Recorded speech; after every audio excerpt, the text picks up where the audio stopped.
2025 সালে দাম কম Indian R15B4 black colour বাইকটি, এটা ম্যাট ব্ল্যাক কালার আর BS7। এই বাইকটির বর্তমান বাজার মূল্য কত চলতেছে সেটাই আজকের ভিডিওতে বলে দিচ্ছি। ভিডিওটি প্রথম থেকে শেষ পর্যন্ত আপনারা ধৈর্য সহকারে দেখবেন। আসসালামু আলাইকুম guys, it's me Arman Sarwar. আজকের ভিডিওতে আপনাদের মাঝে নিয়ে এসেছি ইয়ামা R15B4 ইন্ডিয়ান ব্ল্যাক কালার বাইকটি। তো যারা নিতে চান নিতে পারেন, বাট এখনো পর্যন্ত যারা আরমান সারোয়ার ইউটিউব চ্যানেলটি সাবস্ক্রাইব করেন নাই তারা অবশ্যই আরমান সারোয়ার ইউটিউব চ্যানেলটি সাবস্ক্রাইব করে ফেলবেন, যেন পরবর্তী আপডেট নোটিফিকেশন পেয়ে যান। বন্ধুরা, ইয়ামা R15B4 বাইকটি কিন্তু অনেক বছর হয়ে গেল বের হয়েছে, অনেক বছর বলতে 2 বছর মতো হবে বের হয়ে গেছে, বাট এখন 2025 সাল চলে আসছে, নতুন আরেকটি বছর চলে আসছে। এভাবে দেখতে দেখতে দেখা গেছে 2026 সাল চলে আসবে, বাট বর্তমানে 2025 সালে এই বাইকটির বাজার মূল্য চলতেছে আপনার 5,45,000 টাকা আস্কিং প্রাইস।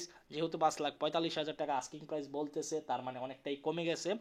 2024 সালেও আপনার বাইকটির প্রাইস ছিল আপনার লাস্টের দিক দিয়ে 5,55,000 টাকা আস্কিং প্রাইস। এখন নতুন বছরের উপলক্ষে 10,000 টাকা ডিসকাউন্ট চলতেছে মনে হয়, আমার ব্যক্তিগত মতামত।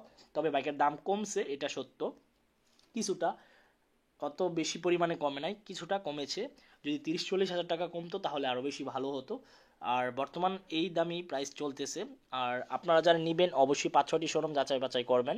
5-6টি শোরুম যাচাই বাছাই করার পর যে শোরুম থেকে মনে হবে কম দামে বাইকটি ক্রয় করা যায়, ওই শোরুম থেকে বাইকটি ক্রয় করে ফেলবেন ইনশাল্লাহ। তো এই ছিল ইয়ামা R15B4 ইন্ডিয়ান ব্ল্যাক কালার বাইকটি সম্পর্কে আপডেট ইনফরমেশন। আই হোপ আজকের ভিডিওটি আপনাদের ভালো লাগছে। যদি আজকের ভিডিওটি ভালো লেগে থাকে তাহলে অবশ্যই লাইক বাটনে একটি লাইক দিয়ে দিবেন। দেখা হবে ইনশাল্লাহ পরবর্তী ভিডিওতে। সবাইকে অসংখ্য ধন্যবাদ ভিডিওটি প্রথম থেকে শেষ পর্যন্ত দেখার জন্য এবং আমাকে এত এত সাপোর্ট করার জন্য। ভবিষ্যতে এইভাবে আমাকে সাপোর্ট করে যাবেন ইনশাল্লাহ। পরবর্তী ভিডিওতে কোন ব্র্যান্ডের বাইকের সম্পর্কে কথা বলবো অবশ্যই জানাবেন, এবং আল্লাহ হাফেজ।